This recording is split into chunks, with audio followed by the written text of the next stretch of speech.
Verbal shots fired by China as they make it clear they're ready for any kind of war the US wants. Verbal shots fired by Trump as he sends his strongest warning yet to Hamas. The joint session of Congress felt more WWE than democracy. The Dems prove they're literally on the same page, even if they're just reading. An EMP weapons manufacturer secures a huge round of funding as robots prove they know Kung Fu. Wish I was kidding, but I'm not. The stock market takes a dive, and Ray Dalio warns the next 5 years will be a time warp. As if on cue, Elon launches a mission to mine asteroids, and China drops a massive breakthrough in quantum computing that delivers speeds a quadrillion times faster than the world's fastest supercomputer. Hi, Drew. Welcome to the future. Yeah, we're in it now. Mining asteroids. Oh my goodness. But before we get to that, we've got to talk about what is going on between China shooting some verbal words over at us with extreme velocity and aggression, and then Trump's message back to Hamas. I am once again reminded of this feeling of driving on black ice where everything seems fine until you lose traction and you suddenly realize just how fast you're going. So this is coming from the Embassy of China. This is their spokesperson, Twitter. The fentanyl issue is a flimsy excuse to raise U.S. tariffs on Chinese imports. Our countermeasures to defend our rights and the interests are fully legitimate and necessary. The U.S., not anyone else, is responsible for the fentanyl crisis inside the U.S. In the spirit of humanity and goodwill towards the American people, we have taken robust steps to assist the U.S. in dealing with the issue. Instead of recognizing our efforts, the U.S. has sought to smear and shift blame to China and is seeking to pressure and blackmail China with tariff hikes. They've been punishing us for helping them. This is not going to solve the U.S.'s problem and will undermine our counter-narcotics dialogue and cooperation.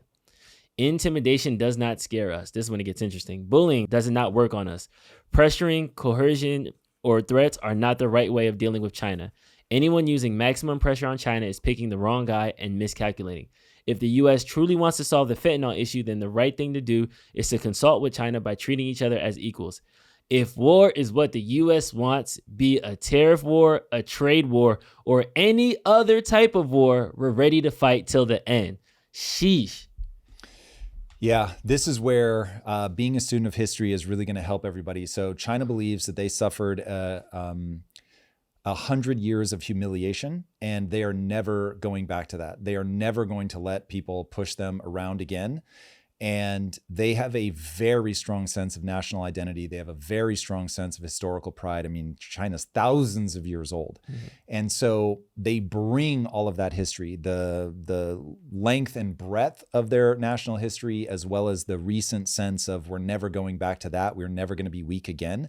But this is where people also need to understand this, the ancient Greek idea of Thucydides' trap, that when you have a declining superpower, the US, and I do think that Niall Ferguson is right that you best understand Trump if you understand him as somebody who believes America is currently in a weakened state and they need to, I mean, literally it's in his message, be great again. But that understanding he believes that we're in a weakened state. So you've got the declining United States power going up against the rising power of China. And the reason it's called Thucydides' trap is when this happens, the two warring states cannot stop themselves. The rising power insists on getting the respect. And again, putting China in historical context, they have this idea of when you meet somebody that is your superior, you need to show them deference. Like that's a big part of their culture. Kind of like with the Japanese, where you bow extra low if the other person is higher in the hierarchy than you are. China has the same idea of you have to show that deference through, I'm blanking on the word. It's another word for gift. It's not the right word, but it gets you close. And so they're like, hold on a second. We've been giving you guys this goodwill towards humanity, like trying to help you guys with the fentanyl crisis. But if you're going to be running around in the media saying that we're the bad guys here, that we're not doing something, that we're intentionally sending this over, he obviously doesn't say these words, but you're triggering, and the whole 100 years of humiliation was all about the opium wars. And so tied to drugs again, now in a very different way. Yeah. But nonetheless, all of this stuff is wrapped up in the response that you're going to get out of China. And so this is where we have to be very, very careful. The only immutable law is the law in history is the law of unintended consequences. And so as you've got Trump trying to make America strong again. You've got Trump wielding tariffs in a way that he thinks is going to drive manufacturing back to the US. Not the only reason he's doing it, but to simplify things enough to talk about it in this context. And I think he's right. I don't think that you can't be racing towards Thucydides' trap where these two are going to collide. You can't be in a position where you're obviously in a Cold War, moving towards a potential trade war, moving towards a potential kinetic war, and let your rival, even if you're not going to call them your enemy, you can't let your rival control all of your supply chains. And through globalism, we got ourselves in a situation where so much of the world's manufacturing, not just us, but so much of the world's manufacturing was being done in China, to the point where basically the entire robotics and drone industries have their supply chains going through China. China could then just stop that. And so now you're in a position where all of modern warfare is going through your greatest rival, the person that you were most likely to end up in a kinetic war with. And you can't be in that position. So I'm empathetic to what Trump is trying to do. Not only empathetic, he has to onshore some degree of manufacturing. We have to be able to control enough of our destiny that if we found ourselves in that situation, we wouldn't be standing flat-footed. So some of this stuff has to be done. Now, the way that he's doing it is going to be a question that people will study for ages, and we're obviously in the middle of it. So I have no idea how this is going to play out in the fullness of time, but China clapping back as aggressively as they are is a signal that you don't want to ignore. And when you've got one of the most interesting takes on Taiwan that I've heard is to think of NVIDIA as a drop shipper for Taiwan, and that TSMC, I believe, is the name of the company, that the reason that Trump is working so hard to get them to build a manufacturing plant here in the US is that if China was to invade Taiwan to reintegrate it, you can't be in a position where basically all of your modern goods are controlled in that one little island, which again, historical context, there was a civil war in China that Mao Zedong won, and the people that lost fled to Taiwan and became modern day Taiwanese. So there is a ton of bad blood there. This would be like a little bit weird because obviously the morality of the American Civil War was so different, but you have, when I really think about the morality of the communist power that won, like, pretty bad. It'd be a little bit like the South winning, and then the North fled to like a small island, and now they've become incredibly prosperous, certainly a lot faster than mainland China did.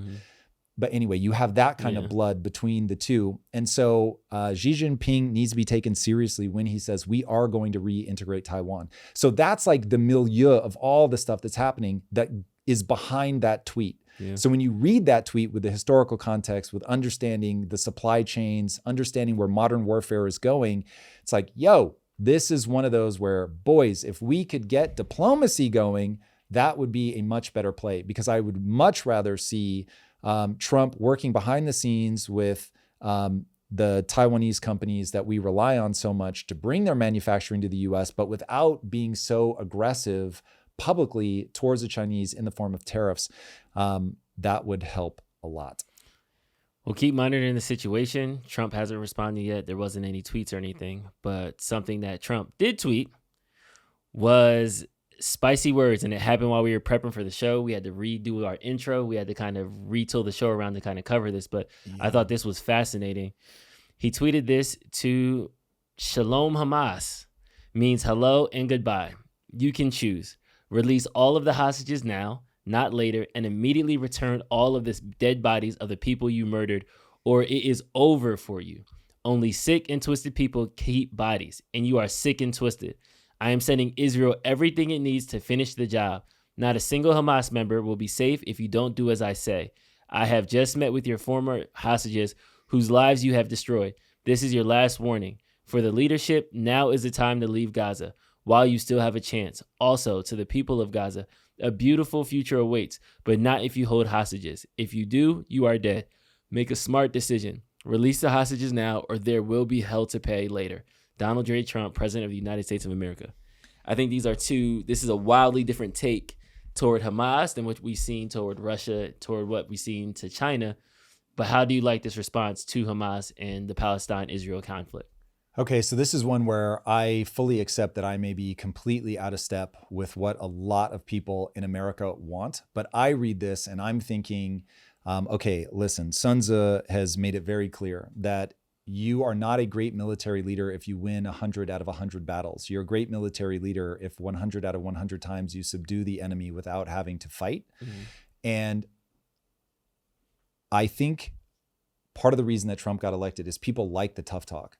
They are sick and tired of having this soft, non-lethal approach where America was just feeling more gentle, more kind, more all-inclusive, and feeling like we're being pushed around internally, because even if they couldn't articulate exactly how globalism made their life worse, which of course you also have to factor in money printing, but they might not necessarily be able to articulate that. But they look at a city like the steel towns in Pennsylvania, they look at Detroit and they see our manufacturing base is being gutted. They see that we don't have that promise anymore, that your kid's life is going to be better than your life. So like, hold on, something is wrong. I want somebody that comes in and can, and this is important for any leader, can intoxicate the people with certainty and say, I know exactly what needs to be done and I'm going to take care of this for you.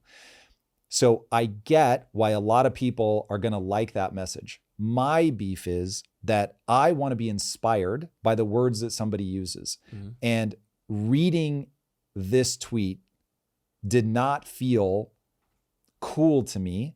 This felt like somebody that is posturing. Again, going back to when you start viewing him through the lens of somebody who is currently in a weakened position and is trying to reestablish their authority, it gave me the same feeling that I had watching him with Zelensky in the White House, where I thought everybody misplayed that situation. Yeah. Zelensky, quote unquote, fired the first shot and he could have kept that whole thing from unraveling. But I didn't look at Trump's response and go, oh, that's somebody who's actually in control of the situation. That felt like somebody, like a really aggressive dog, like barking versus... I don't know if you've ever seen those dogs that protect like sheep and stuff, but like the really big fuck off dogs, the one, they just stand there and they're not barking and freaking out. Like they post up, they're ready for whatever comes. Yeah. And when I think back to Churchill and the way that he communicated and the way that he was known himself personally for physical courage, putting himself in literally as an officer, requests being sent to the front line of World War I to walk like trench duty around. And people were like, I didn't want to go with Churchill because he was so overly confident. He would just stand up. If he heard a bullet whiz by him, he wouldn't even duck. Wow. And people were just like, that was somebody who the old adage, talk softly and carry a big stick. And so I'm not saying I don't want Trump to lay down the law.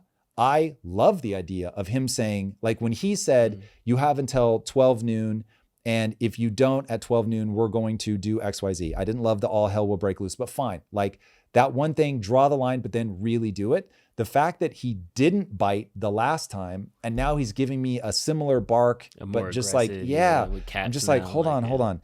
And also, I understand what he's trying to accomplish. But when you say to the people of Gaza, a beautiful future awaits unless you harbor the hostages, and if you do, you're dead in all capital letters, you're giving up the moral high ground. You start feeling like, and this is what comes to mind, you start feeling like a Karen, right? Mm-hmm. Who's shrieking and being obnoxious instead of being the person that is in control of the situation. Let me see if I can channel this. Yeah. There's a really cool video that I wish I had thought of to pull up before this. It's good enough. Try to find this. There is a former, I believe he was a K1 fighter as a bouncer who this guy comes up to him and is making all these crazy threats. And the bouncer is so calm because he knows I will dismantle this person. And so he's like telling him, hey, you need to back off.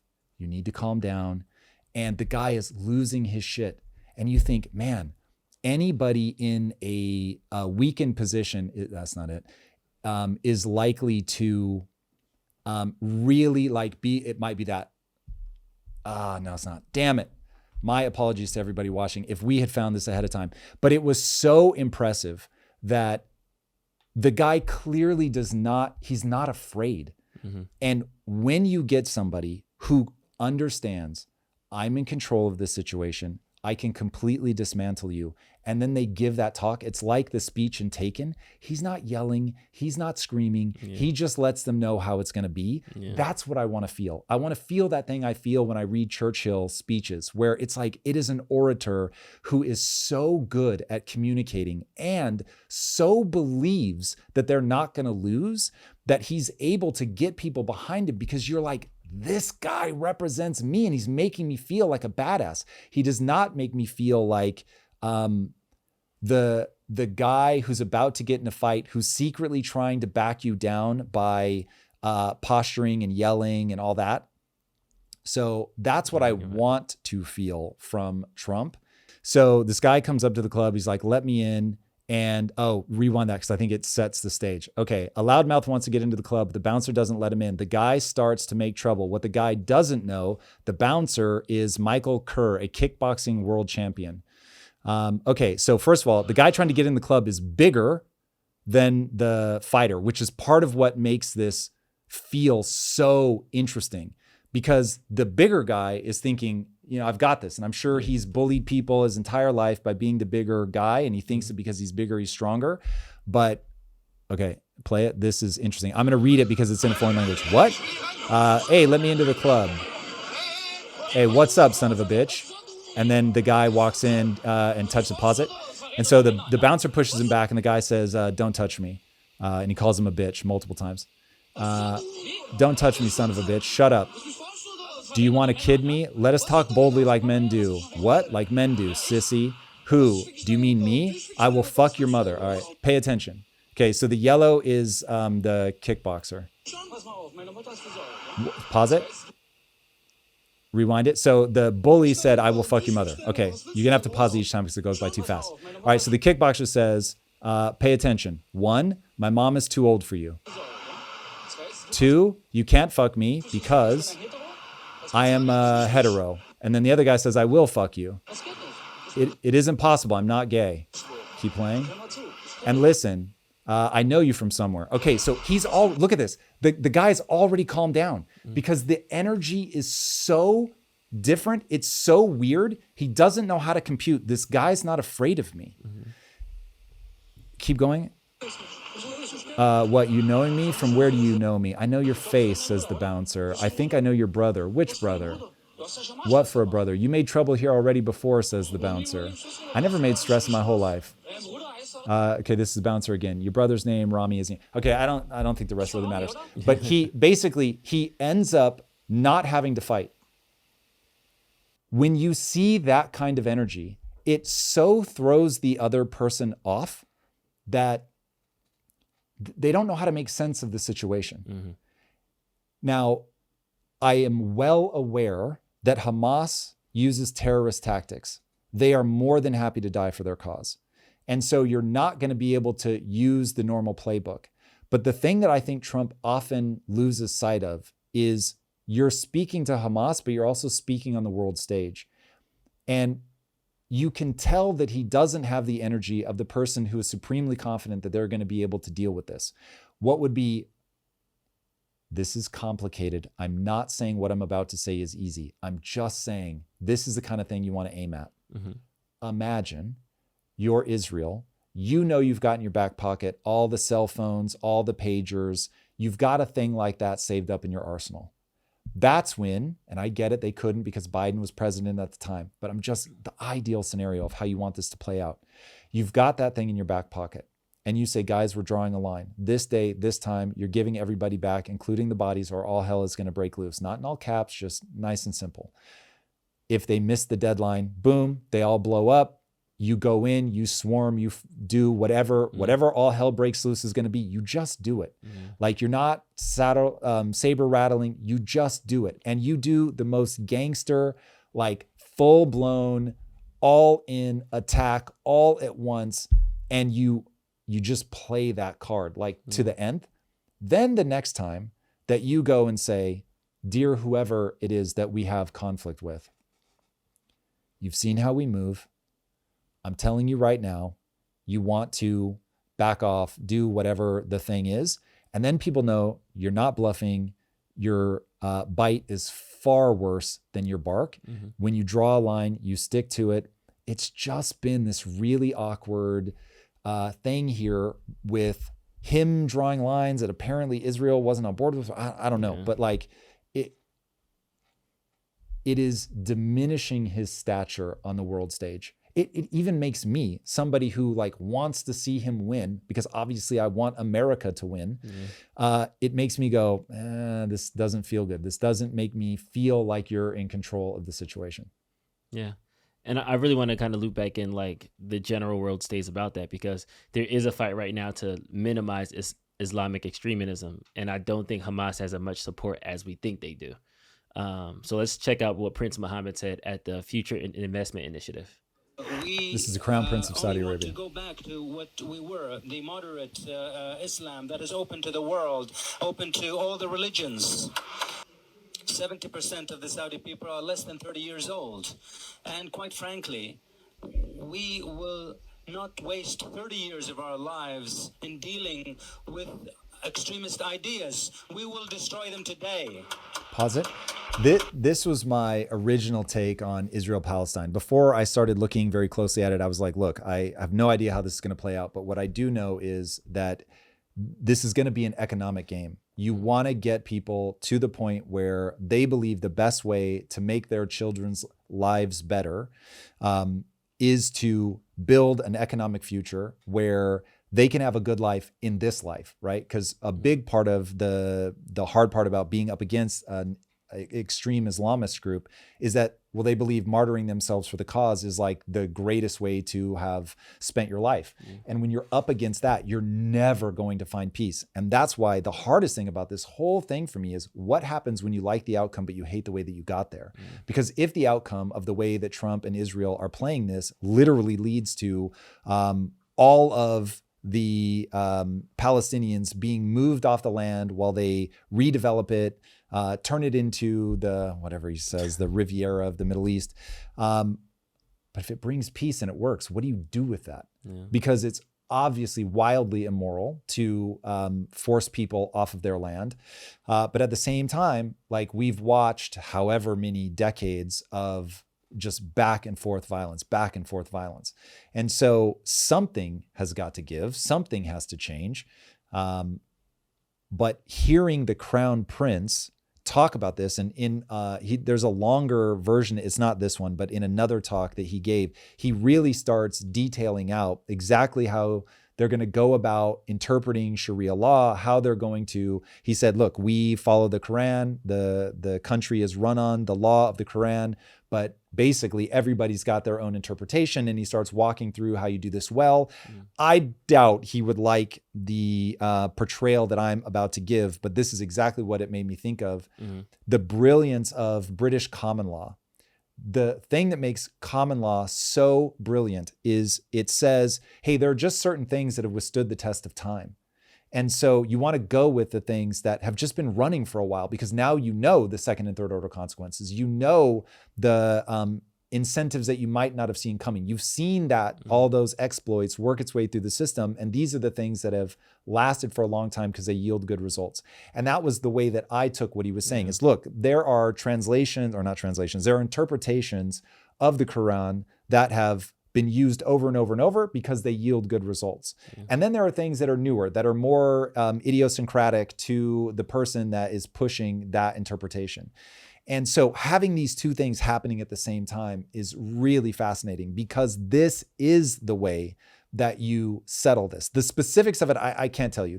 That'll play out the way that it plays out. But it has to be people seeing that in this life, my kid's life can be better than mine, that this is economic output, innovation that we can all get behind, that will make things better, and that by peaceful coexistence, even if not cooperation, fine, compete, but competing on an economic stage so that things can get better. That's the only way forward. And so to see the Crown Prince really try to modernize not just Saudi Arabia, but to modernize the Islamic religion en masse, is incredible. Now, it's going to be very fascinating to see how this plays out and to really complicate the issue.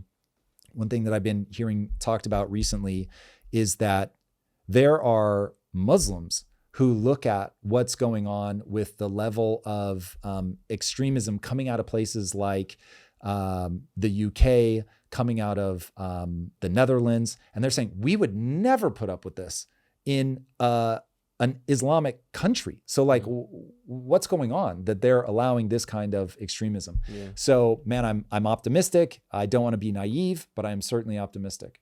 We'll get back to the show in just a minute, but first, let me tell you what separates the wealthy investors from everybody else. They know how to grow their money tax-free. With iTrust Capital's Roth IRA, you can invest in crypto and precious metals without giving a dime to the IRS when your investments grow. Smart investors know security is non-negotiable, especially in crypto. That's why iTrust Capital keeps your assets in regulated custodial accounts completely separate from their business operations. If you've been in crypto for a while, you know how important that is. Your money never touches their bottom line. That's the bottom line. They've stripped away everything you hate about traditional IRAs. Buy and sell crypto and precious metals 24/7 with zero monthly fees and simple pricing. Just 1% for crypto trades and clear rates on metals. As a part of our collaboration with iTrust Capital, they're offering our community an exclusive bonus. Use code IMPACT when you sign up and fund your account to get a $100 bonus. Just click the link in the show notes and use code IMPACT. This is a paid advertisement. Now, back to the show. Yeah, and it comes at a trying time because with all these international conflicts happening around the world, the U.S. has some internal conflicts that we need to get to. And I'm talking about the President Trump's joint session of Congress yesterday, where I have seen during State of the Unions when the other side doesn't stand up, or the other side, rolls their eyes when the president is listing all their accomplishments. But I think last night was probably one of the most divisive ones I've seen because somebody actually got kicked out, and we have the clip to play right now. Popular vote by big numbers and won counties in our country.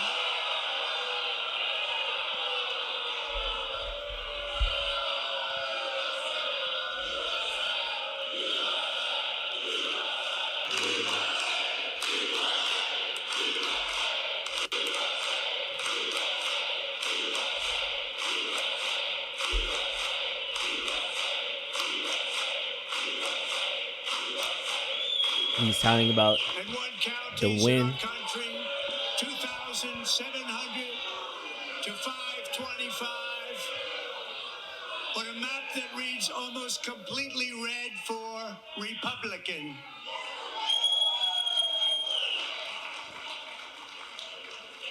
Now, for the first time in modern history, more Americans believe that our country is headed in the right direction than the wrong direction. In fact, it's an astonishing record, 27-point swing, the most ever.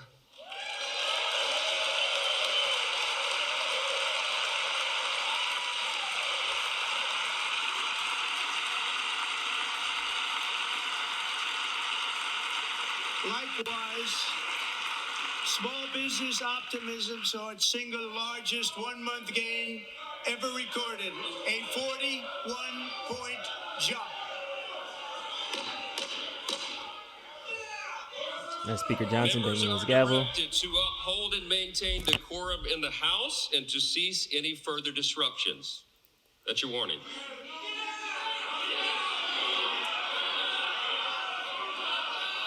Members are engaging in willful and continuing breach of decorum, and the chair is prepared to direct the Sergeant-at-Arms to restore order to the joint session.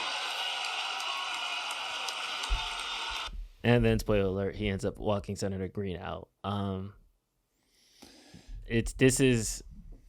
I've never seen that happen before, and I've been following politics for a long time. I think it's getting to a point now where the pettiness is getting there, but UK Parliament, Japanese Parliament, was just pettiness. Yeah. So you're about to make a really good point. The UK Parliament, Japanese Parliament, you see this kind of thing a lot. And forgive me, I don't know if the Japanese actually have a parliament, but their form of government, I have seen them literally come to fisticuffs. And they both have amazing countries. The UK is awesome for whatever flaws and faults it has.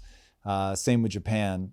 And so it doesn't, just because people are yelling and, being this upset with each other, doesn't necessarily mean that we're about to drive off a cliff. But I go back to that analogy of being on black ice. And at any point, it just feels like suddenly you're more likely to slip and have a spin out.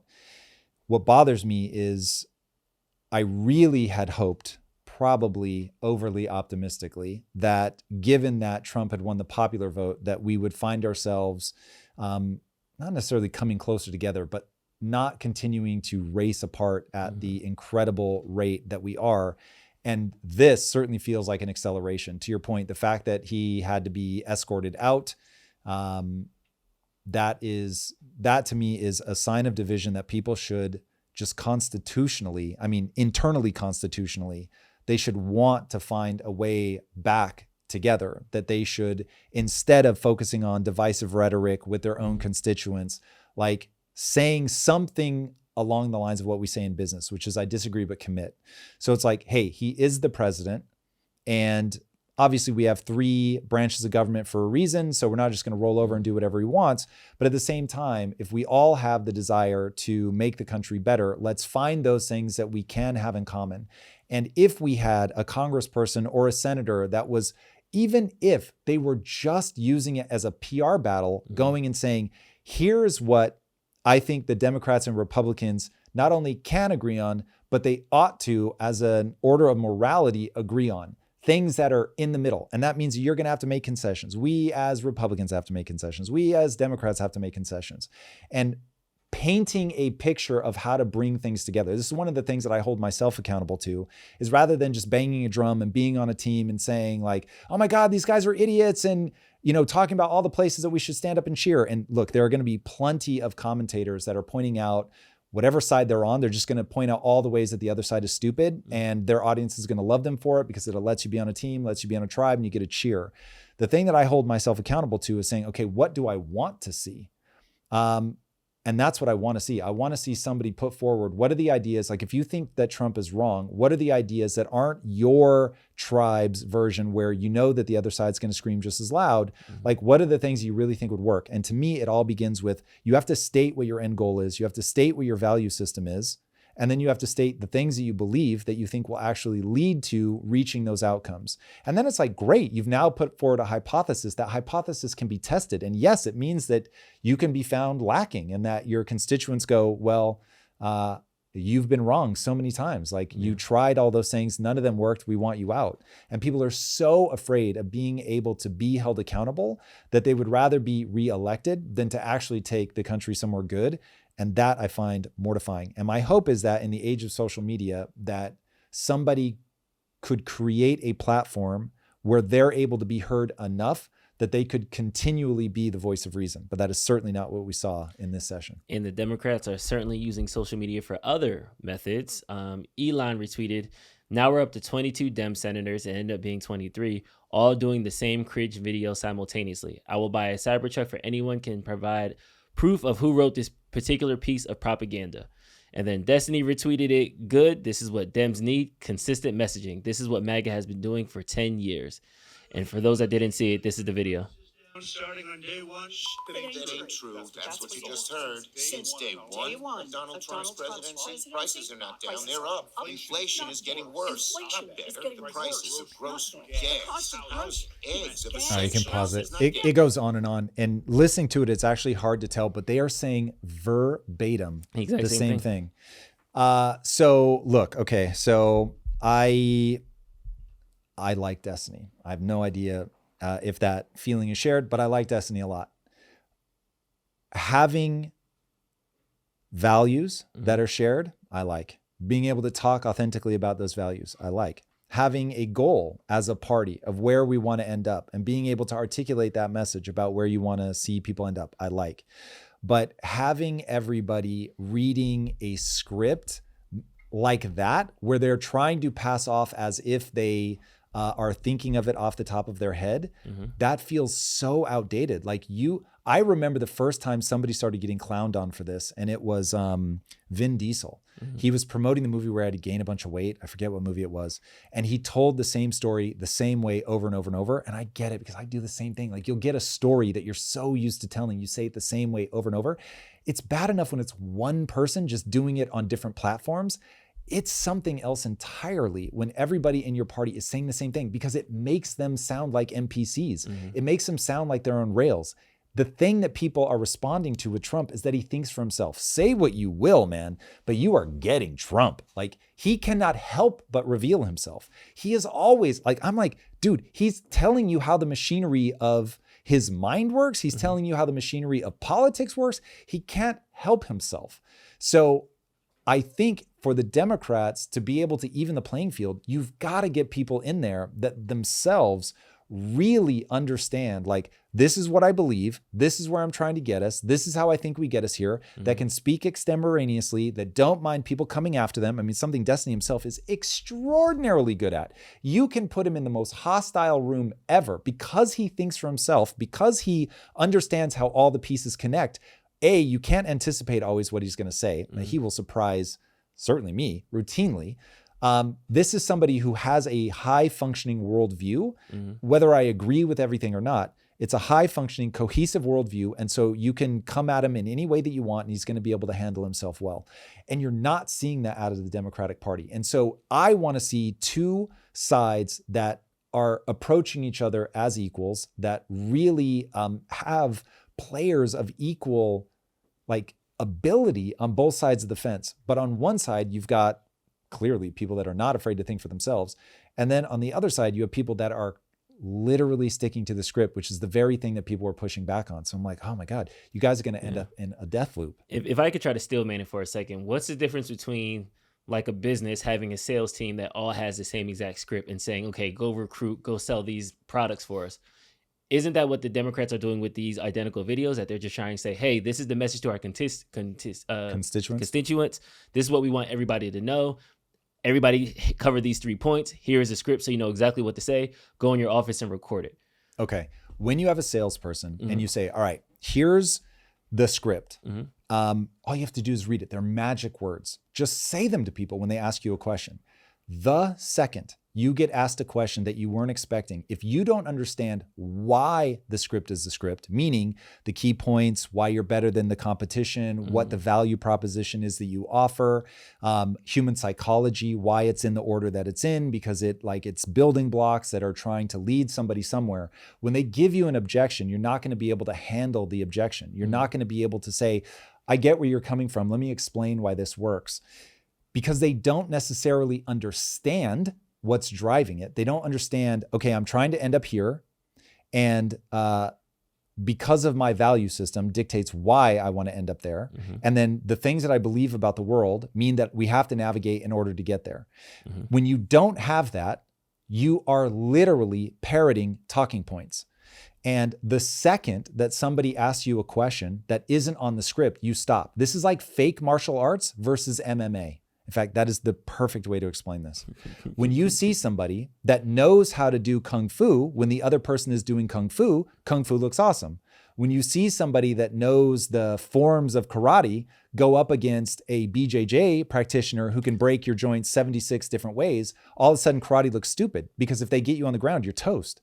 So what you ultimately get is somebody who understands the entire art of fighting, that no matter what this person throws at me, I'm going to know how to deal with it. I'm going to know how to defend if we're standing. I'm going to know how to defend a takedown. I'm going to know how to defend against different locks. I'm going to know how to put them in locks. I'm going to know how to strike. And now all of a sudden, you don't need fake rules. You don't need easy softball questions. And this is certainly my beef with Kamala Harris. It was like, who are you? I want to know what you really believe, because you're going to be in a meeting with Xi Jinping and he's going to say something that's not on script. And if you're looking over your shoulder, talking to your handlers because you don't know how to answer it, because you don't know how all this stuff adds up, you don't have your own thoughts about it. Jesus, man, on a world stage, that's crazy town. Or something emergency happens. and you've got to respond very quickly. If you don't have a cohesive worldview where things tie together, yikes, how are you going to make a decision? So this is why in business, you always say data drives decisions. You have a known outcome that you're trying to get to, and everything's what I call the physics of progress. You do your best guess. This is what I think is going to lead to that. The data then gives you feedback, you adjust, and you keep going. But all of it hinges on, you know where you're trying to get to, and you are business savvy. Like, you've been doing this long enough to know how to move. But it comes from having a cause and effect view of the world. When I hear somebody reading off a script, they don't have a cause and effect view of the world. They've been giving talking points, and they know how to repeat them well. At that point, you're an actor. You're not a diplomat. Wow. Mic drop. All right. In future tech, let's switch it up. I'm tired of politics. Brother, all right. Tell me about it. I thought this was cool and scary at the same time. Why are we teaching robots how to fight? It doesn't make sense. They're going to be bigger than us. They're going to be stronger than us. At least let us have that advantage over them. Let's check this video out. That's so crazy. Okay, so we are going to teach robots everything, first of all. And if we don't teach them, the robots are going to learn, because they will watch. Literally, it's the Matrix. They will just be like, upload Kung Fu. And keep in mind, to a robot, Kung Fu is simply a sequence of movements and weight balance and all of that stuff. So they could literally get that data instantaneously. So please understand that you're not going to be able to protect yourself against that kind of thing. And unfortunately, Isaac Asimov's 3 laws of robotics, I don't think there's a way to actually put that into reality. It's very cool in sci-fi, but I think in reality, that's not going to be possible. So robots will be killing people. Well, let's take that slowly. Robots will certainly have the ability to kill people. That is for sure. If nothing else, they slip and fall. They weigh more than you. They crush your skull. That you will see those deaths. The one that I worry about, because I will for sure have robots in my house, and I also have tiny dogs. And I worry about the robot slipping and falling on the dog. So I would love some sort of thing where if the robot detects that the animal's within whatever distance, that it freezes in a very balanced position. It would need to be something like that, because that kind of thing is going to happen for sure. Then on top of that, forget the accidental, like robots either become sentient or it slips and falls. Robots are going to be involved in warfare. Drones are the next wave of warfare. Next, they're being used right now to kill Russians and Ukrainians. So 1,000%, you have got to contend with killer robots already today, not in the future.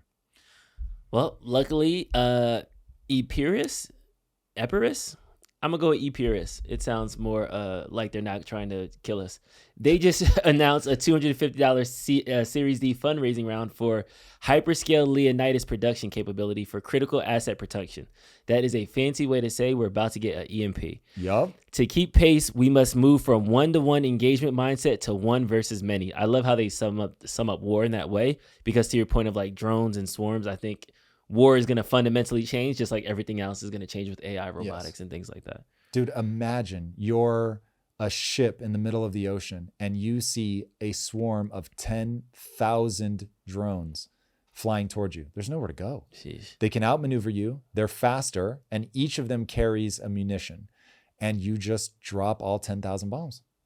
And sure, each of them are small, but it's enough to just Swiss cheese. Yeah, death of 1,000 cuts, right? Yeah, it's it is really a shift in the way that warfare is happening. That was actually one of the more interesting things Zelensky's been talking about, is they've gotten really good at manufacturing drones. So, man, we really have to understand the reality of the things that we're up against, not wish them to be different, but instead plan for the inevitability. Yeah.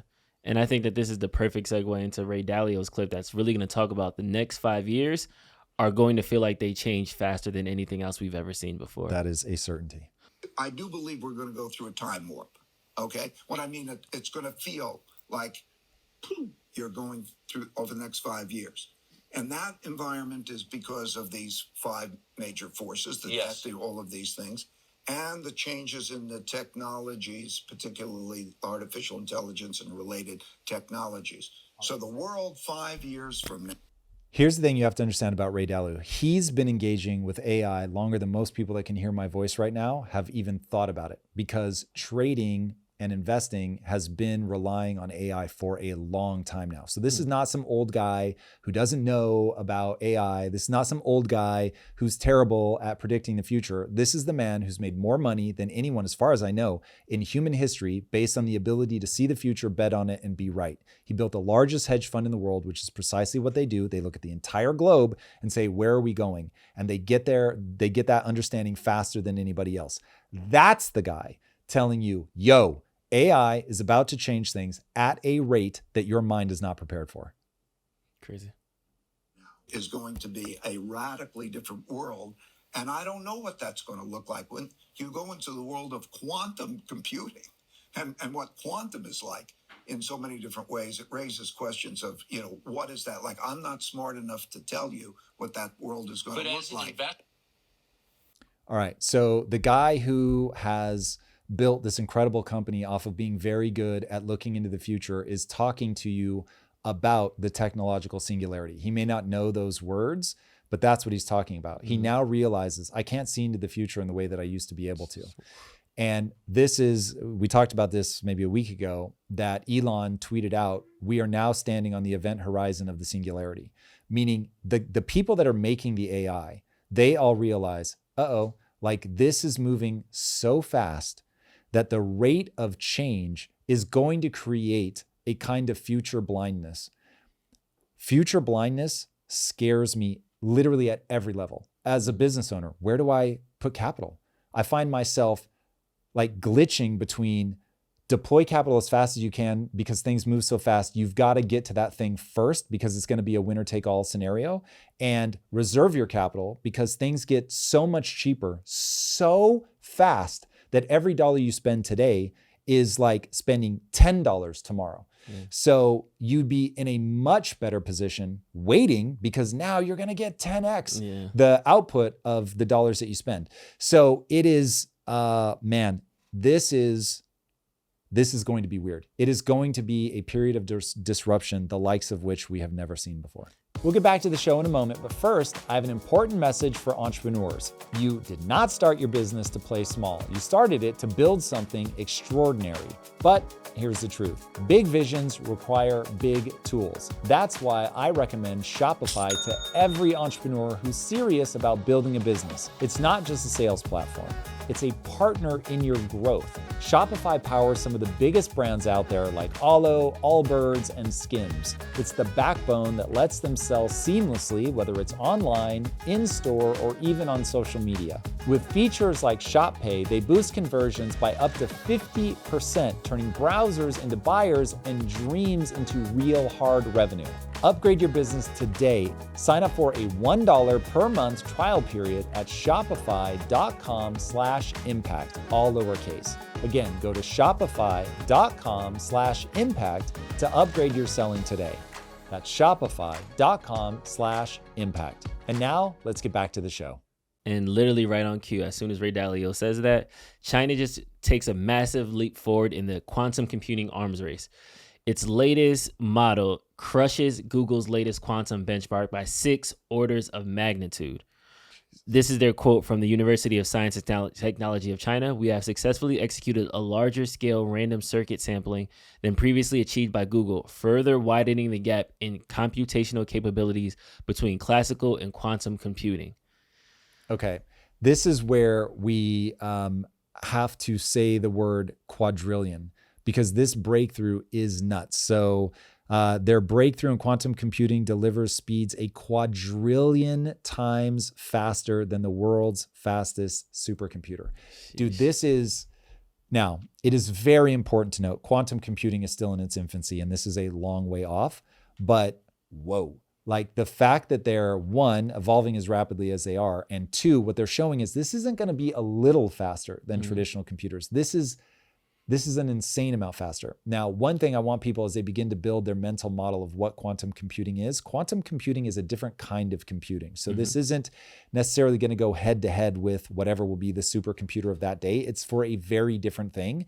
But for stuff like drug discovery or protein folding, where you want to go on a fractal path to see what are all the different ways to run the maze, that's what it's going to be exceedingly good at. Also cracking passwords. But that's an example of, well, this could be a gazillion different things. Well, what if we could run a gazillion different questions basically at the same time to come up with the answer? That's why people always go to, oh, this is going to break encryption. Yes, it will. Again, there'll be plenty of time for people to adjust, and the good guys will have this faster than the bad guys. So it is a never-ending arms race, to be sure, but it isn't the sort of all-terrifying boogeyman that I think people are going to hear when they start hearing about quantum computing.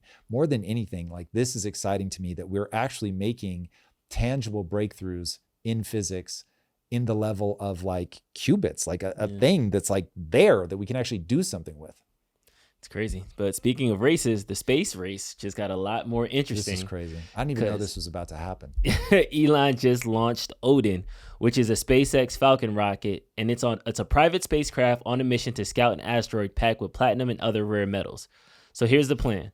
It's 1 million miles away. Odin is chasing down asteroid 2022 OB5 over 300 days. Scanning for treasure. High-res images will confirm if it's a cosmic gold mine. Next step, landing. If it's rich in metals, a second mission will drill straight in. Astro Forge Gold. Refine 1,000 kilograms of space metal in just 3 months and bring it back to Earth. The days of digging up our planet might be numbered because the next mining rush is in space. Wow. I have to give a shout out to my boy Jeremy. Me and him not even friends no more, but I have to give credit where credit is due. He called this like 4 years ago because it was when Virgin launched their space program. Jeff Bezos launched their space program and SpaceX was taking off. He was like, why are all these billionaires? I was like, why are these billionaires going to space? He's like, because there's a bunch of gold just floating up there. Like, there's so many minerals up there that we just need to extract. If we learn how to extract, there's so much more. There, he said trillions. I don't know if he was being, facetious or not, but there is orders of magnitude more wealth in space floating than there is inside of our Earth. Now, of course, if we would have dug every Earth, every drill, it might be equaled out. But with what the resources that we have now, with Trump trying to go to Canada and other places to grab minerals, if we can find it in space, this has to be like a win, right? Drew, in ways that are hard to grapple with, we are living in a sci-fi present. It is absolutely fascinating. But yes, there is, depending on how close we need them to be, and that will come down to how fast we can get our ships to travel. But for sure, in the vastness of space, it just becomes a question of distance. But there is way more out in space than there is here in Earth, because you have to wait for them to hit Earth in order for it to be here. But yeah, this is absolutely incredible. What I love is that Peter Diamandis and Elon Musk had a conversation about this years ago at this point, but Peter had launched a space mining company, and Elon was like, it's not the right time. And I always thought that was so fascinating, that one of the things that Elon is unbelievably good at is going, I know where this teleporting puck is going to be. So they say, don't skate to where the puck is, skate to where it's going to be. But things are moving so fast now, to me, it's always felt like the puck is now teleporting. And Elon just has an ability to go, I know where that's going to be. And so it might not be for 12 years, but he'll run the math and he'll be like, this is when it's going to be. And these are the things that we're going to have to do in order to be prepared to get there. It's really, really incredible. This is why I say, think from first principles, run the math. Don't get overly excited. Don't be like, oh my God, we're going to mine asteroids and it's a huge opportunity. He goes, okay, but knowing what I know about physics, this is how long it's going to take us to get there. And apparently he was right. So this is unbelievable, because if we can bring things that are very hard to find here down to Earth, again, that whole idea of we want to drive the cost of things to zero. The goal isn't to like, oh my God, I've got $1 trillion worth of this stuff. The goal is to bring so much back that it's like tin. It's like meaningless. Now you can just make whatever you want. Remember, the goal is to have a thing. The goal isn't to make the money so that you can go get the thing. The goal is to have the thing. And so we've been playing this game forever. And look, I'm Captain Capitalist. Like, I've tried to play the life out of the capitalistic game. I've had some big wins and it's amazing. But at the end of the day, I just want the stuff that it leads to. I don't need to have more stuff than somebody else. If I can have all the things that I want that make my life awesome, I'm here for it, man. I am here for it. And so this is one of those things. AI, robotics, being able to find rare earth minerals off planet and make that stuff now super common. Oh my God. Like, this is exactly how you get the world of abundance that people want. It's crazy. Also, shout out to Mass Effect, because that was a point in the game. You used to go to other planets, have to mine them and take resources. And that's the first time I was like, oh, we're going to other resources, other planets to get stuff. That's interesting. Let's go Mass Effect. And now this is like a future. It's crazy. So when you said science future, it like triggered something with that. I like it. And shout out to No Man's Sky, who I think is the modern day version of exactly that. Nice. If you've ever played. I haven't played No Man's Sky. Nice. The most hated game when it launched, people lost their minds. And those guys just kept their heads down, kept developing, kept making it better. So shout out. Very impressive what they've done. Now that we talked about the future of space, I want to talk about the future of algorithms. This is Jack Dorsey, Twitter's and Block's co-founder. He had a very interesting perspective of how our scrolls might change. I think it's less about free speech. I think it's more about, do we get to choose how the algorithms are programming us? Because the algorithms are definitively programming us. And it's very, very hard to tell what an algorithm is going to do and predict what it's going to do. And that's where the danger comes in. But if I can choose what algorithm filters my tweets and what I get to see, and I have, instead of like an app store, an algorithm store where I get to put these on my timeline, then I have a lot more agency in the content and the experience. And I think it ends up creating a much healthier relationship with the technology. And I'm not just speaking about Twitter. This is for YouTube and for financial technologies. We are being programmed. These algorithms know our preferences better than us. That's only going to increase. How do we increase agency at the individual level? It's by choice. It's by being able to turn off the algorithm. It's by being able to choose different algorithms. It's by being able to make my own algorithm. That is so right on the money. I really love that idea. I think here's how people want to start thinking about this. So you're going to have an AI, your own personal AI. You're going to be kicking off data from your Oura Ring, from your 8 sleep bed, whatever. And you're going to say to your AI, hey, find me an X algorithm that lowers my blood pressure. Find me an X algorithm that helps me bring my stress levels down. And all of a sudden, instead of seeing all the political fighting, you end up seeing like optimistic things, hopeful things, educational things, whatever the thing is that makes you feel the way that you want to feel. And people will finally realize something that I've been beating the drum on forever. You're having a biological experience. If you focus on tuning up your own mind, your stress levels, the vision you have of yourself, the future, all of that stuff, it is like taking a drug. You can so dramatically change the way that you feel by what you focus on and what you think about the things that you focus on, that it is the difference between dying young because you've been so stressed out and living a longer, healthier life. And so you are beginning to have more and more of your data in real time. And if you had an AI that's able to then effectively manipulate the world around you to make it a better experience as measured by data points that you tell it to care about, now all of a sudden it's like, oh, this customized version of social media is actually incredible. And you can switch your algorithms on the fly. And so much like now you would do a search and say, show me cute pets or whatever. I would say to my AI in natural language, hey, AI, I'm laying here in bed with Lisa. We want to watch some cute videos, pop them up. We want to watch funny videos, they'll pop them up. We want to watch videos on relationships, whatever. But it's not just going to randomly show me videos or show me videos that are most liked. It's going to show me videos that either correlate to a data response that I wanted to pick up on, or like I could say, optimize the next 30 minutes for laughter. And so it's reading either the sound in the room or whatever signals I'm kicking off at a data level of that. And it's optimizing for what we've asked it to do in real time. And that the depth of the relationship that people are going to have with their AIs, the ability to control feedback via algorithms is going to get extreme. And I think it's going to be incredible. Now, the only law of history is the law of unintended consequences. The question becomes, what happens when everybody's life is that individualized? Like, it will be so atomized. I don't know. But my guess is it's better than what we're doing now. I love social media. I would never want to go backwards, but I also don't have an addictive personality, so I find it very easy to pick up and put down as I see fit. Some people obviously do not. But if your algorithm could ask you, like, what are you trying to optimize for? I want to love my life. Okay, cool. Is that sleeping well? And it would give you the host of like data points that you want it to like check for. Or you could be like, choose the best deal. Like when you see when there's like 8 options for a product and it's like, this is the best one and they make it bigger. You could do the algorithm like this one's chosen the most by people, whatever.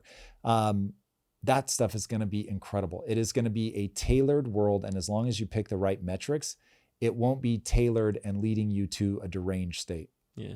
I think there's a utility there because for me personally, I have so many kind of scattered interests that even my AI chats, like I'm a Claude person, so I have like 7 Claudes, and one's like car mechanics, and it's a bunch of questions about that, and another one's like religion stuff, and it's a bunch of stuff for that, and it's like the app I'm working on is much, so it's everything is kind of segmented. And then when I go to YouTube, I'll look up one video, I'll do some research for the show, I'll look at another video, and now my algorithm is like half things I watched in college, half things I watched yesterday, half research because chat dropped the name in.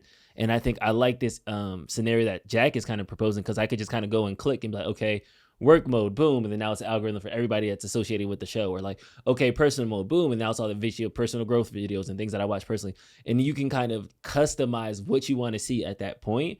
And I think that would also add additional utility to the platforms themselves because this whole like, just keep them on the platform, rabbit hole them to death. Everybody gets caught up. We go through the spiral, but at the end of that spiral, everybody feels worse. And I think that's the part that they're squeezing the juice, and then they're just kind of like, all right, well, we got them, and they're like dismissing us. Where I think that there's another way to kind of utilize the interaction with the algorithm that could be more beneficial for both the person and the platform long term. No doubt. Yeah, it's interesting. All right. This was like super cool. And as a Star Wars person, I definitely want your opinion on this. So YouTuber remakes $1 million VFX scene from Star Wars alone in a week. I'm going to guess this was a lot more than $1 million. And that just sounds good in the headline.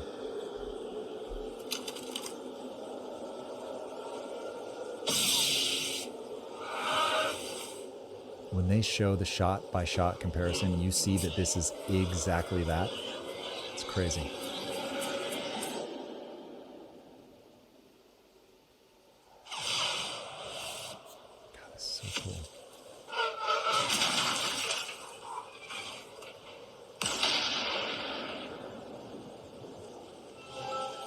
All right, this is where you're going to want to actually look at your phone so you can see this.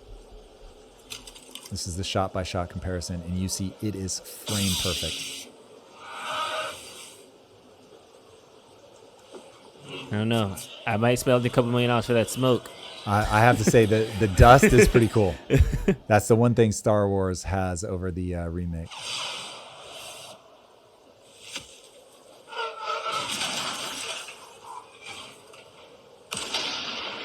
Okay, he's missing one shot. That's incredible, man. Look, this is the exact kind of thing that makes me go, I've got to race, I've got to deploy capital and really do the storytelling stuff that we want to do, because the tools are getting so good and they are so cheap that the only thing that matters is, do you have taste? And so this is where it gets interesting, because now, like, all the creative people that are like up in arms because AI can just copy this, that, or the other, it doesn't matter. If people don't know how to tell a good, compelling story, if they don't know how to compose shots, all they're going to do is copy. Like that's amazing. And literally no shade, because I think he was showing something else. He wanted to show that you can recreate it for next to nothing, but it's shot for shot. Like he's just mimicking. The people with taste are going to be able to actually create something new. And now all of a sudden, like, if you've ever thought my boss is like keeping me down, he's not letting me do the cool thing, you can now do it on your own.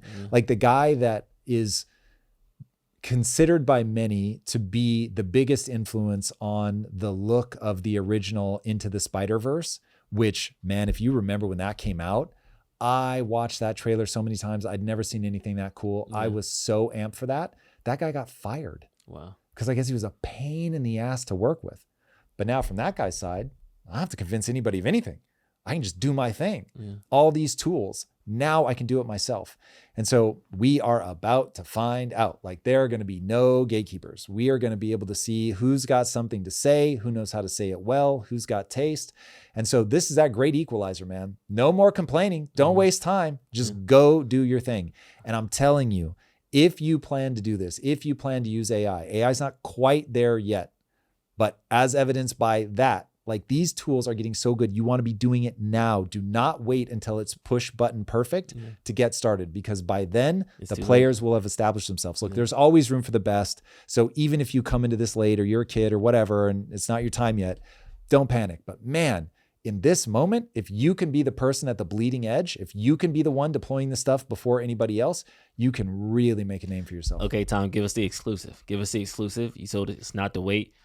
what do you think he used like program wise? If you had to like check it, like what AIs do you think he used to recreate? Well, Star I'd Wars? be very curious to know if he's actually using AI on this. That I don't know, because it's too perfect in terms of the match and getting AI to match. The only thing I could imagine is if he were doing a video overlay, but I don't think he is.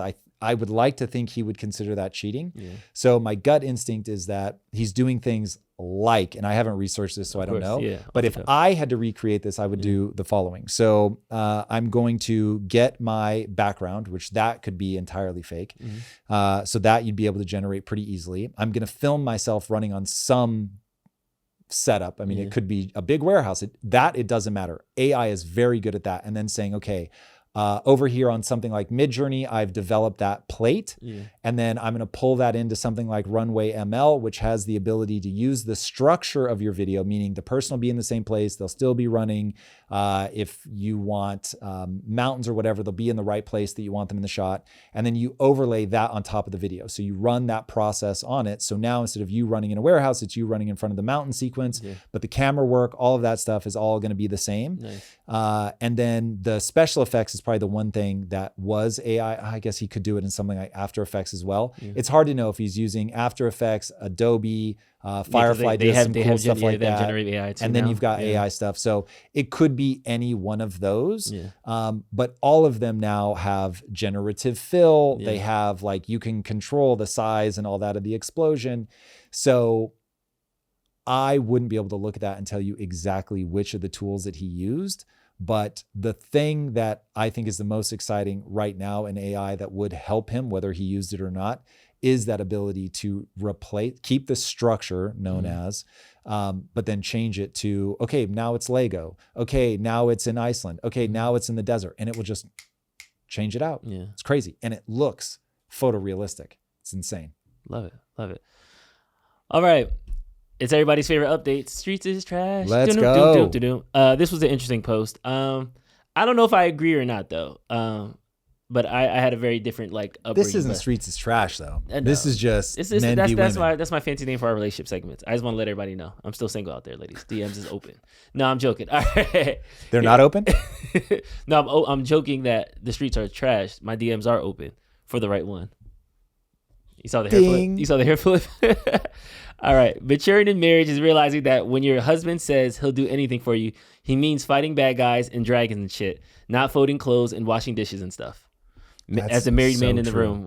That's so true. When I read that, I was like, this is exactly accurate. I would literally die for my wife, but I'm not going to mop the floor. I'm not going to tidy up socks. Like, that is just not a good use of my time. But if somebody breaks in, oh yes, I got you covered. I literally once had to clear my house. I locked my wife in this sort of safe room part of the house and literally with a weapon cleared the entire house. Nice. And I was like, yeah. This is what I'm here for. The disposable male hypothesis, boys and girls. I don't know why, but it actually makes me emotional. Was it always like that? Like back in the day when you guys were just starting, back in day one phases, like was it? Yes, you were the very messy early, one. but not, she was that. Oh, yeah, for sure. Like to this day, the thing that my wife and I fight over is I think it is patently absurd to hide things because you want on the surface for it to look nice, but you don't know where things are. And so now you're going to spend some ungodly amount of time looking for that cable or where did I put that jacket, shirt, whatever, because somebody hangs it up where you don't think to check for it. Dude, that drives me crazy. But my wife has made it very clear she does not like the way she feels when the house is messy. So I can't argue that. But at one point we had settled on I could just put things in a box. As long as I had things in the box, I was fine. So I knew all my random shit that I just want to know where it is, it's all in that box. Drew, do you know what this woman did with that box? What did she do with the box? She fucking hid the box. I wish I were joking. She hid the box. And one day I'm like, where's the fucking box?